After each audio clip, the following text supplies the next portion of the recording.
dating landas ko, di alam kung saan patungo. Puso at isip ko litong-lito, ngunit ikaw, Jesus, ang sa'kin nagbigay gabay. Inakay mo ako sa landas ng buhay. Ang puso ko'y gagalak na magpuri sa ngalan mo. Ang himig ko'y laging laan sa pagsamba lamang sa'yo. Tunay ng dakila ka, O Diyos, sa buhay kong ito. Kaya't walang hanggang papuri ang alay, ang alay ko sa'yo.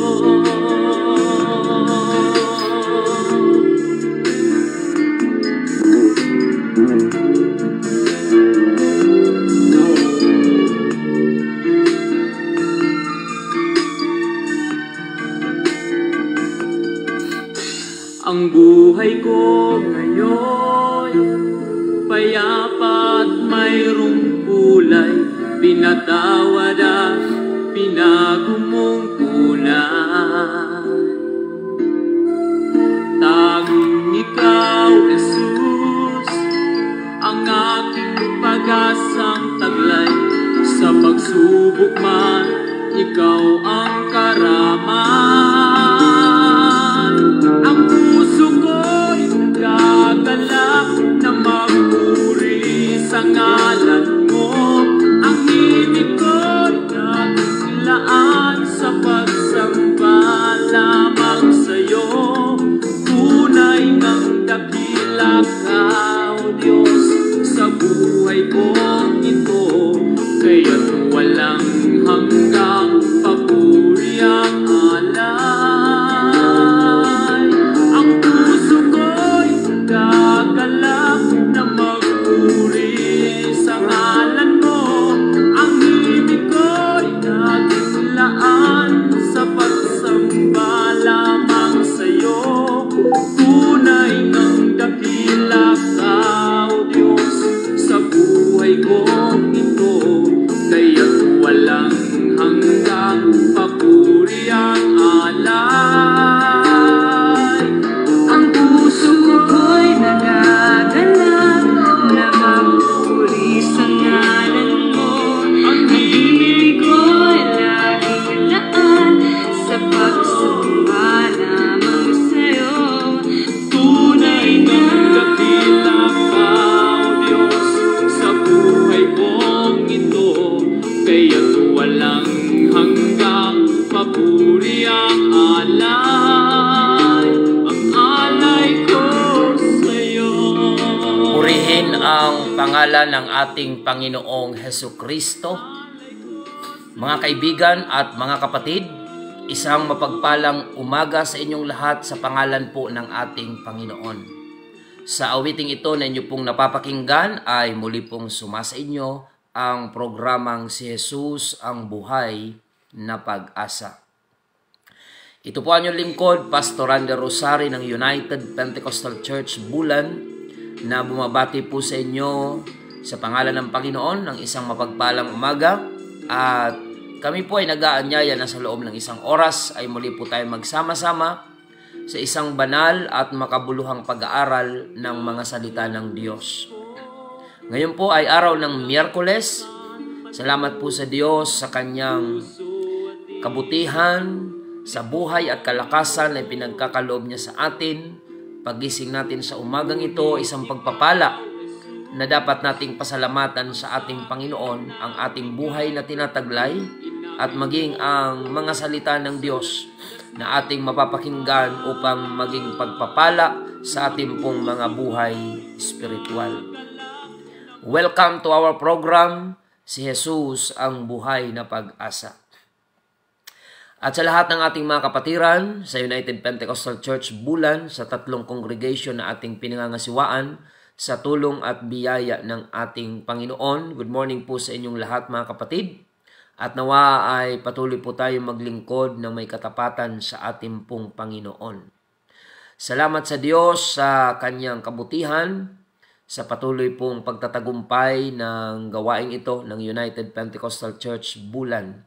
Mamaya mga kapatid ay meron tayong schedule for baptism. Diyan po sa ating panambahan sa Magsaysay or sa Santa Remedios Congregation. Meron tayong prayer meeting na alas 5. At bago mag-prayer meeting, alas 4:30 mga kapatid, ay meron tayong 3 na ibabaptize mga kapatid. Bunga po ng ating mga effort na ginagawa, Bible study, radio program. So meron pong 3 kagabi na nagpasya na magpabautismo sa pangalan ng ating Panginoon. Kaya mamaya po ay aagahan natin dyan sa church, sa Santa Remedios, para bago po mag-start ang prayer meeting ay magbabaptize po tayo sa pangalan ng ating Panginoong Hesukristo. To God be all the glory. Salamat po sa katagumpayan na yan na ipinagkakaloob ng ating Panginoon. Pagpaumanhin niyo po ang aking boses dahil medyo tinamaan po tayo ng ubot sipon. At dahilan kung bakit kahapon nag-abang po kayo sa ating program, ngunit hindi po tayo nakapag radio program kahapon.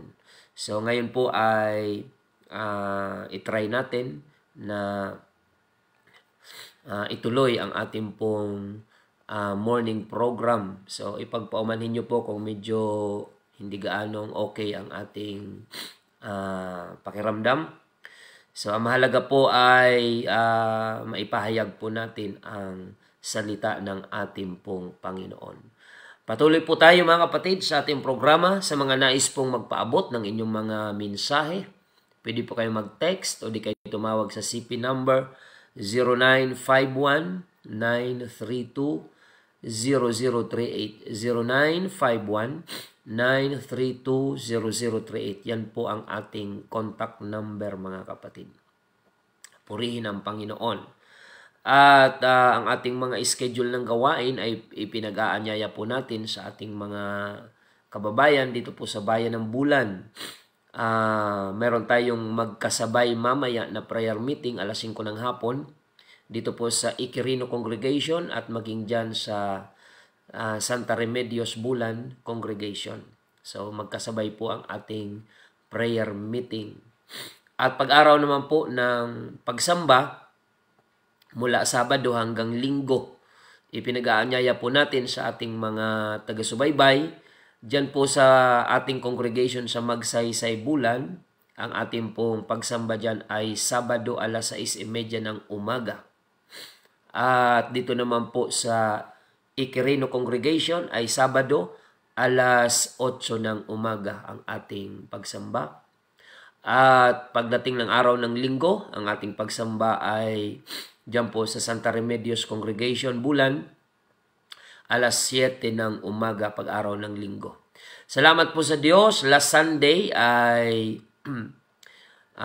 matagumpay po yung gawain na kung saan dinalaw po natin ang UPC Donsol Sorsogon.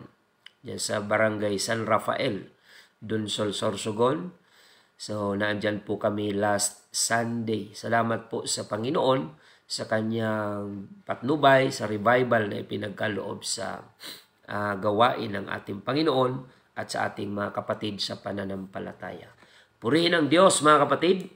Patuloy po tayo sa ating programa. At batiin natin ang ating mga kapatiran dyan po sa Barangay Hamur-Awon. Sina Nanay Ida, Nanay Levy, sina Sister Giselle, sina Brother Rowie, pagpalain po kayo dyan ng Panginoon. At maging dyan sa Barangay Daganas, pagpalain po kayo ng Panginoon. Si Sister Agnes, Brother Jason and family, at lahat ng mga kapatiran dyan na masigasig na naglilingkod sa Panginoon. I-bless po kayo ng ating Panginoon. Paki-update nyo po ako mga kapatid kung tayo po ay malinaw ng napapakinggan sa radyo. Kasi sa Facebook Live, okay naman po. Hindi ko alam kung yung mga nakamonitor ngayon sa Newgen FM 100.7 ay kung malinaw po ang signal ng radyo, paki-update po mga kapatid. Purihin ang Panginoon at ngayon po ay i-recognize natin ang ating mga viewers sa Facebook Live. Good morning kay Sister Philly Mercado Onasan. Thank you for watching. Pagpalain kayo ng Panginoon. Sister Siren Gotis, good morning. Pagpalain kayo ng Panginoon. Si Brother Andy Orozco. Sister Arlene Barela sa Pampanga. Thank you for watching. Sister Evelyn Valencia Punsalan sa Laguna. Thank you for watching. Si Pastor Joel Tinoco, dyan po sa Laguna. Sister Annalyn Ligaw, thank you for watching. Si Mamay Eden Manata Nabwa, thank you for watching. Sister Margie Guetan Isiha. Sister April Santos, si Brother Ronald Galang Hipolito, thank you sa pagsubaybay. Sister Marlene Wagas Ayok, thank you for watching. Brother Shandy Julian, salamat sa pagsubaybay. Sister Dalia Barreto Pidlawan, salamat po. Sister Lilibet Berona, thank you for watching. Sister Marlene Golyoso. Sister Alice Venusa Gabon. Si Brother Felix Musa sa Saudi po ito. Pagpalain kayo ng Panginoon. Sister Angelita Liguro, thank you for watching. Sister Juliana Lucia Alde Pagasartonga, thank you for watching. From Tigaon, Camarines Sur. Ayan, may mga kapamilya pa ako dyan sa Tigaon, Camarines Sur. Sina Brother Victor de la Cruz, Sister Irene, and Palmes family. I-bless po kayo ng Panginoon. Sister Lynn Leoncito Claveria Kayog, thank you for watching. Watching from North Cotabato. Pagpalain kayo ng Panginoon dyan sa Mindanao. And also watching right now, Brother Serafin Akiwo, Brother June Nazaria, thank you for watching. Sister Jane Cortez Agamata. Sister Yoli Albao, thank you for watching. Sister Maricho Albao sa Masbate, thank you for watching. Sister Esperanza Gesta Ubando. Sister Divine Ispela Guyal, thank you for watching. Sister Mirna, dyan po sa Kuwait, pagpalain po kayo ng Panginoon. Sister Agnes Laudit sa Magsaysay. At maging Sister Rialyn Del Monte, dyan po sa Biton, Magallanes. At Sister Dagay and Labini family, good morning po sa inyo dyan. Si Brother Honorato Gallardo Jr., thank you for watching.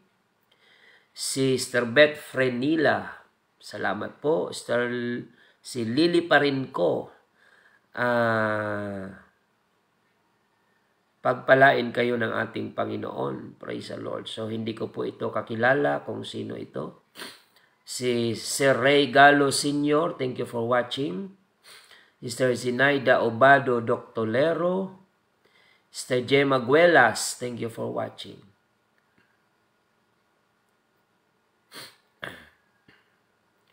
Praise the Lord. Sister Yuli Albao, Sister Eleanor Giocado, pagpalain kayo ng Panginoon. At Sister Jen Matugas Malines, thank you for watching. Praise the Lord. Si Lily Parinco, di po kita kilala. Ayan, magpakilala ka po para pwede tayong maging magkaibigan. Okay. Si Sister Stephen Hunter Tejada, thank you for watching. Si Brother Danny Ocampo, pagpalain kayo ng Panginoon from New Life, Palau, pagpalain kayo ng Panginoon. Sister Regine Chuji ng UPC Japan, pagpalain po kayo ng ating Panginoon. Si Brother Stephen Hunter Tejada, malinaw daw po tayo sa radio program. I-bless po kayo ng ating Panginoon. Praise the Lord. Si Sister Agnes Laudit, ayan, thank you for watching. Pagpalain ka ng ating Panginoon. Praise the Lord. Maging si Brother Bernardo Matilde Leda Sidugen, thank you for watching. Si Brother Joe Lorenzo Acosta. Ayan. Si Brother Arnold Golyoso, ay ang aking pinsan, diyan po sa Camp Aquino, sa Tarlac. I-bless po kayo ng Panginoon. Sterlyn Mary Peruelo, thank you for watching. Star Gloria Trinidad. Si Brother Sonido Gutierrez, ay Jennifer, ayan, yun po at ang pangalan niya, Jennifer Sonido Gutierrez. Si Brother Willie Hibaga, Star Belen Apolinar ako, Sister Ella Gratela, at Sister Lani Julian, si Brother Joe Lorenzo Acosta, Sister Angelita Castillo, thank you for watching. Sister Eileen Zabala, Sister Marlene Quintanar, thank you for watching. Diyan po sa Managanaga, kumusta sa inyong mga anak, sa inyong family. Sister Mila Dumalayas, thank you for watching. At maging Sister Eleanor Biocado, thank you for watching. Sister Christy Griego, salamat po. Si Brother Ryan Sisi, Sister Marifica Lupit, at maging Sister Melo de Herrero, Sister Brother Jeffy Flores, ayan, and sina Sister Jane Ioy watching right now, dyan po sa Zone 7. I-bless po kayo ng ating Panginoon. So, purihin ang Diyos, mga kapatid. Pagpalain po tayong lahat ng ating Panginoon. Pakishare na lang po ng ating episode ngayong umaga upang mas marami po ang makapakinig ng salita po ng ating Panginoon. Tayo po ay mananalangin, mga kapatid, upang hilingin po natin ang patnubay ng Panginoon sa pag-aaral po natin ng kanyang banal na salita. Panginoong Hesus, kami po ay nagpapasalamat sa umagang ito sa biyaya mo at pagpapala na pinagkakaloob sa amin. Salamat po Diyos sa panibagong umaga, siglat kalakasan na iyo pong ipinagkaloob. Pagpalain mo Panginoon ang aming pong pagtalakay ng iyong mga salita at dalangin po namin ang iyong patnubay at ang iyong gabay. Ang salita mo ay patuloy na basbasan mo Panginoon upang ito ay magdala ng kapayapaan sa puso at isipan ng aming mga taga-subaybay. Maraming salamat po Diyos, luwalhatiin ang iyong dakilang pangalan, pagkalooban mo po ng kagalingan ang aming mga kababayan na may mga tinataglay na karamdaman. Panginoon, dalangin po namin Sister Jana Kasim, ipagkaloob mo po sa kanya ang kompletong kagalingan Panginoon. Ang iyong biyaya at habag, igawad mo po sa kanya Panginoon. Ganon din si Brother Pando Gotis. Dalangin namin na ipagkaloob mo po sa kanya ang kompletong kagalingan at kalakasan. Sa pangalan mo, Panginoong Hesus, ipagkaloob mo sa kanya ang katugunan sa oras na ito. In the name of our Lord Jesus Christ, maraming salamat, Panginoon. Sa iyo lamang namin iniaalay ang pinakamataas na papuri, pagsamba at pagluwalhati. Bless our listeners on air and our viewers online. Salamat po. In Jesus' name we pray. Amen and amen. Patuloy po tayo mga kapatid sa programang Si Jesus ang Buhay na Pag-asa. At sa pagkakataong ito ay magbasa po tayo ng mga salita ng ating Panginoon. Dito po sa aklat ng Daniel chapter 1. Simulan po natin mga kapatid dito sa verse number 5 up to verse 9. Ganito po ang ating mababasa.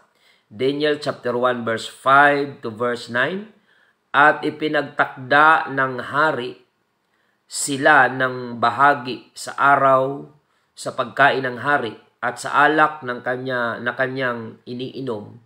At sila ay kakandiliin na 3 taon upang sa wakas niyaoy mga katayo sila sa harap ng hari. Na sa mga ito nga, sa mga anak ni Huda, si Daniel, si Ananias, si Misael at si Azarias.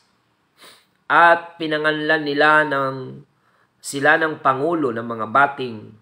Kay Daniel, ang ipinangalan ay Belteshazzar, at kay Ananias ay Zadrak, at kay Misael ay Mishak, at kay Azarias ay Abednego. Ngunit pinasyahan ni Daniel sa kanyang puso na siya'y hindi magpakapahamak sa pagkain ng hari o sa alak man na kanyang iniinom. Kaya kanyang hinihiling sa pangulo ng mga bating na siya'y huwag mapahamak. Si Daniel nga ay pinasumpong ng Diyos ng lingap at habag sa paningin ng pangulo ng mga bating. Pagpalain ng Panginoon ang kanyang banal na salita. Ngayon po ay tatalakayin natin ang paksa na pinamagatang Preserving Your Identity or Spiritual Identity. Preserving your spiritual identity. Pag sinabing preserving, pinipreserve upang ito ay mapakinabangan sa pangmatagalang panahon. Kagaya po ng mga pagkain, pag yan ay pinipreserve na gagamit po siya ng mas matagal na araw o tumatagal po siya na hindi nasisira. So, ang ating pong identity bilang mga lingkod at anak ng Diyos, kailangan natin itong ipipreserve upang saan man tayo pumaroon, tayo po ay gamitin ng ating pong Panginoon. So, ang identity dito na tinutukoy at tatalakay natin ay yung spiritual identity. Yung pagkakakilanlan natin o sa atin, yung identity natin bilang Kristiyano mula nung tayo po ay tumanggap sa ating Panginoong Hesukristo. Mga kapatid, sabi ng 2 Corinthians 5:17, ang sinumang na kay Kristo ay bagong nilalang na. Ang mga dating bagay ay nagsilipas na at narito sila'y pawang naging mga bago. So yan po mga kapatid. So yung buhay natin kay Kristo, yan po ang ating spiritual identity. It so happened mga kapatid na itong si Shadrach, Meshach, and Abednego, sila po ay nabihag together with Daniel mula po sa panahon ng hari mga kapatid na si Nebuchadnezzar. Sila po ay dinalang bihag, mga Hebrew young men, mga kapatid. May mga original names po sila, Hebrew name, pero pinalitan po sa Babylon. Dahil ang layunin po is to erase their identity. Pati ang kanilang mga pangalan ay pinagpapalitan nung sila ay nabihag sa Babylonia. Amen. Dahil ayaw sa Babylonia gamitin yung kanilang Hebrew name. Pinangalanan po sila ng Babylonian name na ito ay hango sa kanilang mga Diyos-Diyosan. At nakita natin kanina sa talata na sila po ay piniprepare para iharap sa hari at ipinagtakda ng hari sila ng bahagi sa araw sa pagkain ng hari at sa alak na kanyang iniinom at sila'y kakandiliin ng 3 taon upang sa wakas niya oy mga katayo sila sa harap ng hari. So, ganun po kahaba yung preparation nila sa kanila na gagawin bago sila iharap sa hari ng Babylonia. Aalagaan muna sila ng mga tagapag-alaga, papakainin sila ng pagkain ng hari, papangalanan sila ng pangalang Babylonian name from Hebrew name, mga kapatid. So, ang kanilang identification or ang kanilang identity sa pagiging Hebrew young men ay buburahin doon sapagkat naandun sila bihag sa Babylonia. Ngunit nakiusap si Daniel doon sa tagapag-alaga na huwag silang pakainin ng pagkain ng hari, kundi bagkus ay mga gulay lamang ang kanilang kakainin. At kung babasahin natin the whole chapter 1 of Daniel, mga kapatid, kung itutuloy-tuloy natin ang pagbabasa, makikita natin na sina Daniel, Shadrach, Meshach at Abednego, bagamat tinanggihan nila yung mga pagkain sa palasyo ng hari, at ang pinili nilang kainin ay yung kanilang mga kinasanayan, mga kapatid, sa kanilang lugar, mga pagkaing simple, mga gulay, mga kapatid. After 10 days, ay nakita nung tagapag-alaga na sila ay mas malulusog kumpara doon sa iba na kumakain ng pagkain ng hari. So, sa spiritual na kalagayan, mga kapatid, kung ating titingnan ito sa spiritual na side ng ating buhay, meron tayong spiritual identity na kailangan hindi natin kino-compromise saan man tayo pumunta, mga kapatid. Tayo ay makikilala dapat bilang mga naglilingkod sa ating Panginoon. Ang sabi ng Panginoon, "Let your light so shine before men that they may see your good works and glorify your Father which is in heaven." So, maliwanag po na ang ating pong pagkakakilanlan bilang mga mananampalataya ay mahalaga. Wherever we go and whatever we do, mga kapatid, let us preserve our spiritual identity. Ito ay para sa mga naglilingkod na sa Panginoon, sa mga taong tumanggap na kay Kristo, mga kapatid. Mahalaga na alagaan natin yung ating identity dahil ang Panginoon ay maluluwalhati. Amen. Kapag tayo ay nagliliwanag, mga kapatid, bilang mga mananampalataya, kapag tayo po ay namumuhay ayon sa kalooban ng Panginoon, sabi doon sa sinabi, mga kapatid, they will glorify your Father which is in heaven.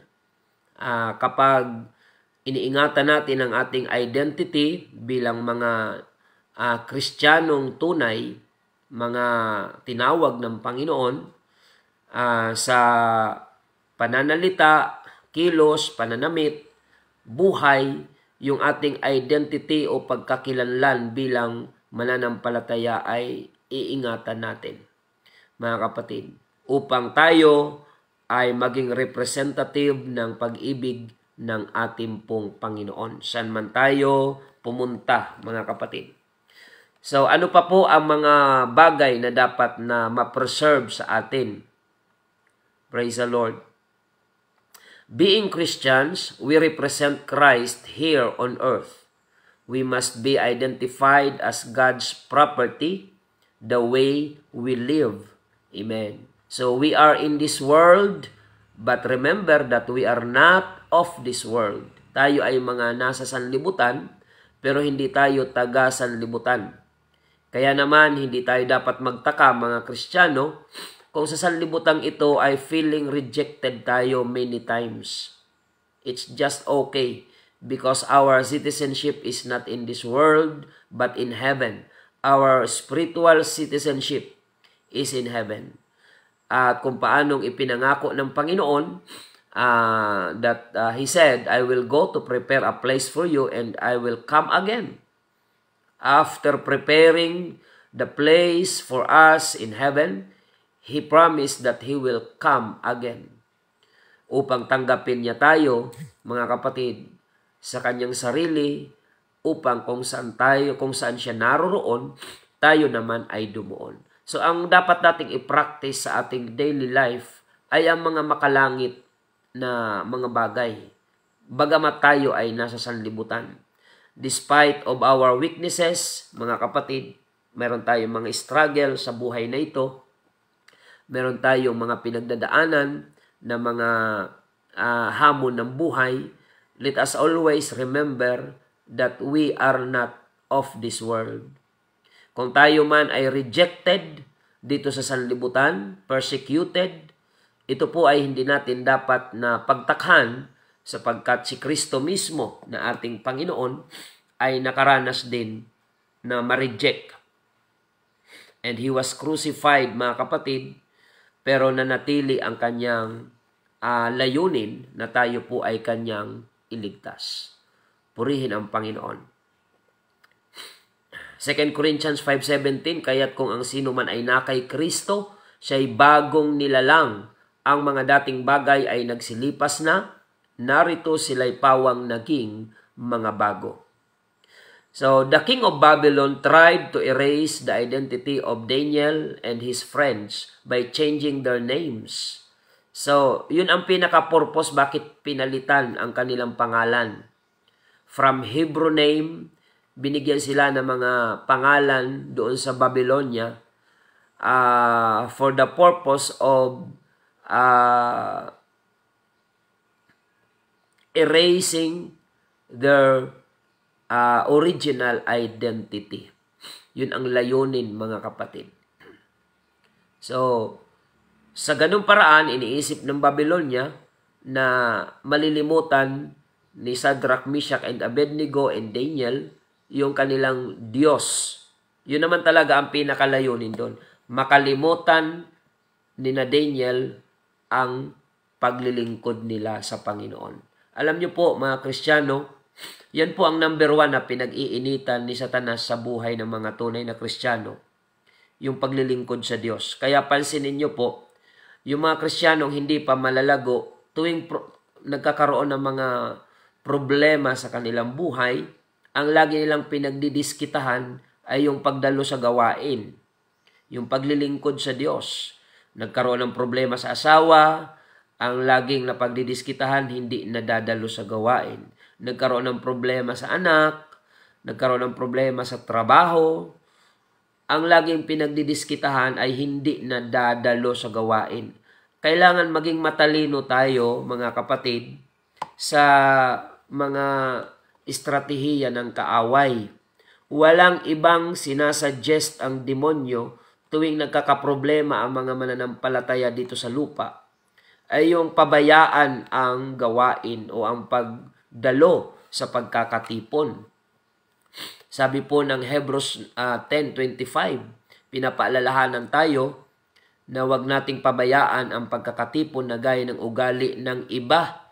Ibig sabihin, noon pa man, meron na talagang mga Kristiyano na hindi lumalago, na tuwing nagkakaproblema, ang laging iniisip na gawin ay wag nang dadalo sa gawain. Mga kapatid, kaya kung ikaw ay nagsasabing Kristiyano, konting problema lang, ang lagi mong sinasakripisyo ay ang pagdalo sa gawain ng Panginoon, yan po ay patunay na hindi ka lumalago. Baby Christian ka, no matter kung matagal ka nang nagsasabing Kristiyano, kung tuwing may maliit kang problema at sitwasyon sa bahay, ang lagi mong iniisip na gawin ay isakripisyo ang pagsimba. Hindi nadadalo, pati mga anak nadadamay, mga kapatid, konting problema lang, hindi nadadalo sa gawain. Kahit gaano mo nakatagal na nagsasabing Kristiyano, pag ganyan ang iyong attitude, kapatid, ako na mismo magsasabi sa iyo na hindi ka malago sa iyong pananampalataya. So kahit gaano karami ang iyong alam na mga talata, o kahit gaano katagal na tayo na nagsasabing Kristiyano, kung sa tuwing may problema tayo, ang lagi nating sinasacrifice ay ang pagsunod sa Diyos. Nagkaproblema sa negosyo, ayaw na magsimba. Ano ang kinalaman ng simbahan? Nagkaproblema sa kapitbahay, ayaw na magsimba. Nagkaproblema sa asawa, ayaw na magsimba. Damay ang Diyos lagi. Nagkaproblema sa kapatiran, damay ang gawain, ayaw na magsimba. Yung mga ganyang pag-uugali ay patunay na hindi lumalago ang spiritual mong buhay. Yung ang lagi mong sinasacrifice ay ang iyong paglilingkod sa Panginoon. Nagkaroon ng mga tampuhan sa mga kapamilya, ang laging iniisip, di na ako magsisimba. Kayo na lang ang magsisimba. So, para bang mga kapatid, napakagaan sa kanya na isacrifice yung may kinalaman sa Diyos na mga bagay. Samantalang yun nga ang dapat pakaingat-ingatan ng mga tunay na Kristiyano. Kagaya ni Daniel, Shadrach, Meshach, and Abednego, alam nila yung estratehiya ng Babylonia. They are trying to convince Daniel and his friends, mga kapatid, to forget their identity at yung connection nila sa tunay na Diyos. Dahil ang Israel lamang ang may tunay na Diyos, mga kapatid. Yung mga Diyos-Diyosan sa Babylonia, hindi po yung tunay na Diyos. So, ginamitan sila ng mga strategy, pagkain ng hari, sino ba naman ang tatanggi? Pagkain ng hari, tapos bihag ka lang naman, pero bakit ka inaalok ng mga pagkain ng hari? Parang mapapaisip ka din talaga, may masamang motibo ito. Dahil alam natin na kapag ikaw ay isang bihag, kaaway ka, ay hindi ka bubusugin doon ng masasarap na pagkain. Pero sina Daniel, Shadrach, Meshach at Abednego, kaaway sila ng Babylonia, bihag sila, pero ang pinapakain sa kanila for 3 years ay mga pagkain ng palasyo ng hari. Ano meron? Merong lihim na agenda ang Babylonia na silang mga young people from Israel ay kalimutan nila yung kanilang paglilingkod sa tunay na Diyos.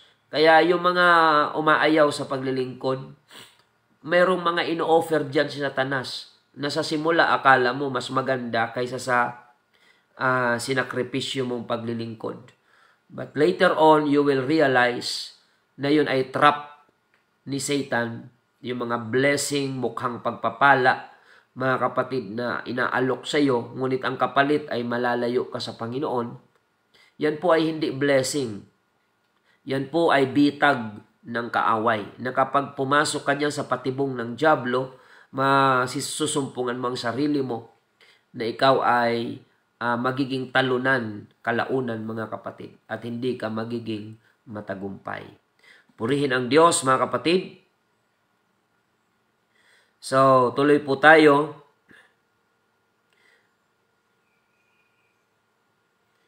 Isa sa mga identity na dapat nating panatilihin, yung tayo ay kumikilala at naniniwala sa iisang Diyos lamang na tunay. Ayan. Huwag nating i-compromise yan. We don't believe in the teaching na ang Diyos ay may 3 persona or Holy Trinity.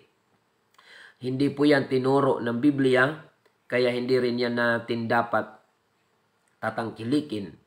So, we believe in numerically one God.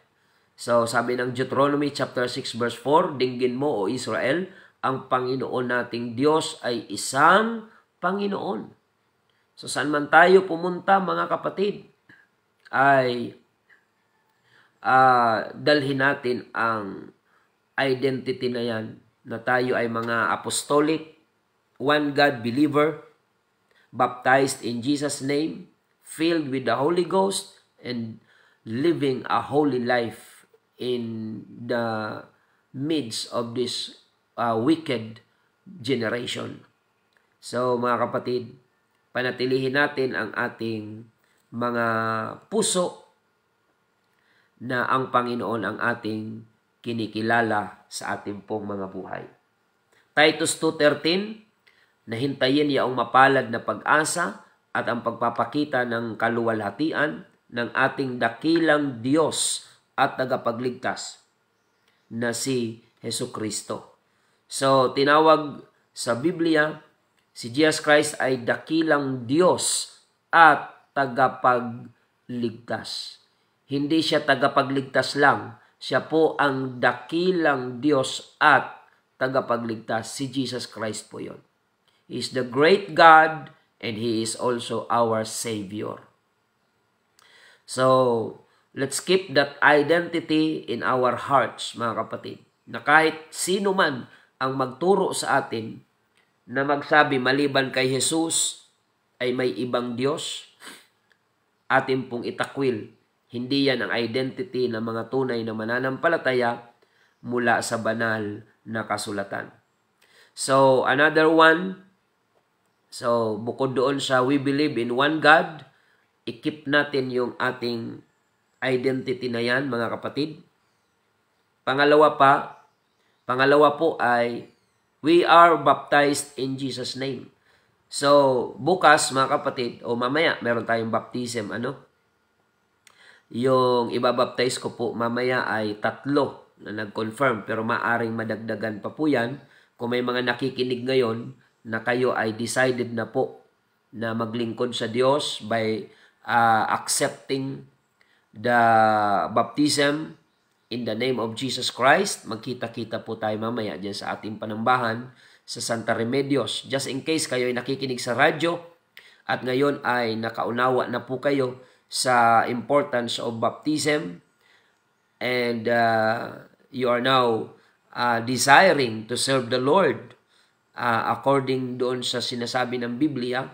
So magkita-kita tayo mamaya dyan sa ating panambahan 4:30 ng hapon. Meron tayong baptism na gagawin. Meron ng 3 nag-confirm kagabi at maaring madagdagan pa yan mamaya, mga kapatid. So we are baptized in Jesus' name. Pinapanatili natin yung identity na yan. Lahat ng mga recorded na baptism sa Book of Acts after ng ascension ng Panginoon sa kalangitan, lahat po yun ay baptism in the name of our Lord Jesus Christ. Maliwanag po yan, mga kapatid, mga kababayan.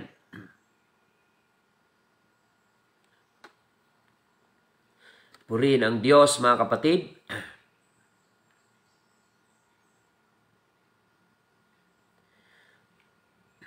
Praise the Lord. Tuloy po tayo. We are baptized in Jesus' name. Sabi sa Acts 2:38, paano tayo nagbabaptize? Doon sa mga gusto magpabaptize. At sinabi sa kanila ni Pedro, mangagsisi kayo at mangagbautismo ang bawat isa sa inyo sa pangalan ni Hesukristo sa ikapagpapatawad ng inyong mga kasalanan at tatanggapin ninyo ang kaloob ng Espiritu Santo. Purihin ang Panginoon. So mga kapatid, at ito po yung isinakatuparan ng mga alagad na uri ng pagbabautismo. Ito ang tamang pangunawa doon sa Matthew 28:19 na sinabi ni Jesus Christ bago siya umakyat sa langit na humayo kayo, gawin yung alagad ang lahat ng mga bansa na sila'y inyong bautismuhan sa pangalan ng Ama, Anak at ng Espiritu Santo. Ang tamang pag-unawa doon ng mga alagad, mga kapatid, yung sinabi ni Jesus Christ that baptizing them in the name, singular, name of the Father, Son, and Holy Spirit. Yung Father, Son, and Holy Spirit, ang equivalent po niyan is one name and no other than the name of Jesus Christ. Kaya nung ang mga alagad ay nagbaptize, mga kapatid, they baptized in one name. Acts 2:38, repent and be baptized, every one of you, in the name of Jesus Christ, for the remission of your sin, and you shall receive the gift of the Holy Ghost. Maliwanag yon, mga kapatid. Ayan. So, paki-update lang po. Okay, putol-putol daw tayo sa radyo. Okay, paki-check na lang po sa ating signal dyan po sa radio station. Amen. Para satisfied po yung mga nakikinig sa radyo ngayong umaga. Okay, kung sino man po yung technician natin dyan, si Brother Box, paki-check na lang po yung ating signal sa radyo dahil ito daw po ay putol-putol. Sa Facebook ay tuloy-tuloy naman po tayo. Kung medyo hirap po ang signal sa mga nakamonitor sa radio ay lumipat na lang po kayo sa Facebook para hindi po kayo mabitin sa ating mga pagtalakay. Purihin ang Panginoon. Tuloy po tayo, mga kapatid.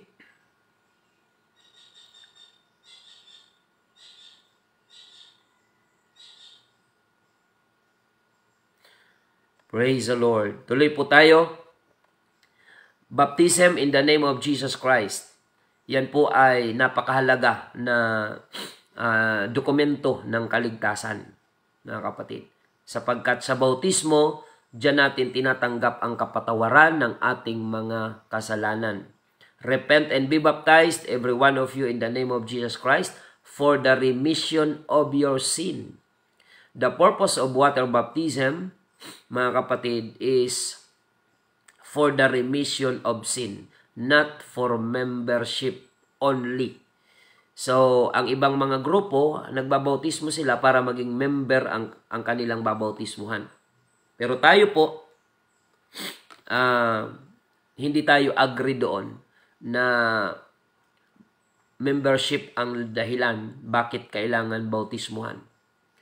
Dahil si Felipe, nung binaptize niya yung eunuch, yung Ethiopian eunuch, sinabi ng Panginoon kay Felipe na sumabay ka sa karwahe at ipaliwanag mo sa kanya ang kanyang binabasa. Dahil yung Ethiopian eunuch ay hindi niya naiintindihan yung kanyang binabasa na aklat ni Isaias.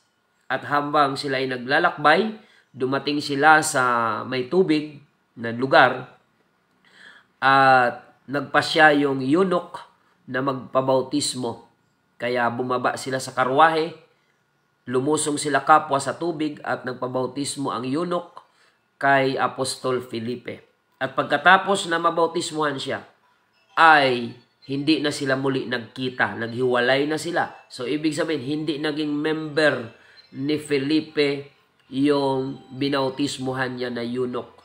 So we don't believe that the purpose of baptism is for membership only. No, hindi po. Mas malalim ang ibig sabihin ng Bible about baptism. Ang baptism is for the remission of sin, mga kapatid. Sa ikapagpapatawad ng kasalanan ng tao. Kaya kung iniisip natin na membership ang purpose bakit nagbabaptize tayo, nagkakamali po tayo, mga kapatid. Purihin ang pangalan ng ating Panginoon. So yan po yung ating natalakay, ngunit ang oras natin ay medyo limitado, mga kapatid. Kaya naman, ipagpapatuloy po natin ito, abangan po natin ang part 2 nito bukas about preserving our spiritual identity. Purihin ang pangalan ng ating Panginoon. For the meantime, tayo po muna ay papaalam at tayo po ay manalangin sa ating pong Panginoon. Abangan nyo po ang part 2 nito bukas upang makumpleto po yung ating gagawing pagtalakay. Tayo po ay manalangin, mga kapatid. Panginoong Jesus, kami po ay nagpapasalamat sa iyong kabutihan at sa umagang ito, nagpapasalamat kami sa liwanag ng iyong salita. Ang paksang ito about preserving our spiritual identity ay patuloy mong gawing pagpapala sa buhay ng aming pong mga kababayan. At lalong-lalo na mamaya, meron po kaming schedule for baptism. Alas 4:30 ng hapon. Nawa o Diyos, yung mga decided na magpabaptize ay hindi mahadlangan at madagdagan pa ito ng mga taong naliliwanagan ng iyong mga katotohanan. Salamat po, Panginoon. Pagpalain mo lahat ng sumubaybay ngayon sa radyo at maging sa Facebook Live. Lahat ng mga nag-share nito upang marami pang maabot ng mga tao, mga kababayan po namin sa iba't ibang lugar. Ikaw pang patuloy na magpala, patnubayan mo ng iyong kapangyarihan. Ang mga salita mo na aming ipinaglilingkod sa programang ito ay maging kasangkapan mo upang maghatid ng kalayaang espiritual sa buhay ng aming mga kababayan. Maraming salamat, Panginoon. Sa iyo lamang ang papuri at pagsamba. In the name of our Lord Jesus Christ we pray. Amen and amen. Mga kapatid, bago po tayo magtapos, sa mga nais pong magpaabot ng inyong mga messages, you can text me at 0951-932-0038. 0951-932-0038. Any concern, may mga katanungan po kayo, may mga nais kayong liwanagin na mga bagay, you can text me sa 0951-932-0038. Salamat po, mga kapatid, at pagpasensya nyo na po at medyo hindi maganda yung ating pakiramdam. Tinamaan po tayo ng ubot sipon. Gayunpaman, salamat sa Diyos na nariyan po kayo, nagtiyagang makinig, at pagpalain po kayo ng ating Panginoon. Maraming salamat mga kababayan, at muli ito po ang inyong lingkod, Pastor Randy Rosare ng United Pentecostal Church Bulan, na nagpapasalamat sa inyong pagsubaybay, at lagi nating tandaan, tanging si Jesus lamang po ang ating buhay na pag-asa. Hanggang papuri ang alay, ang alay ko sa'yo.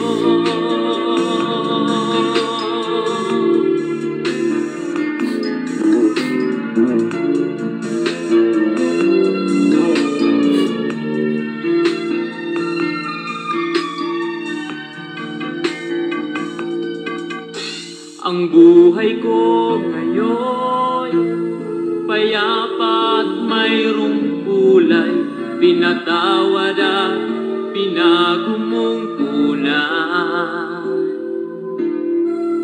Tanging ikaw, Jesus, ang aking pag-asang taglay. Sa pagsubok man, ikaw ang karaman.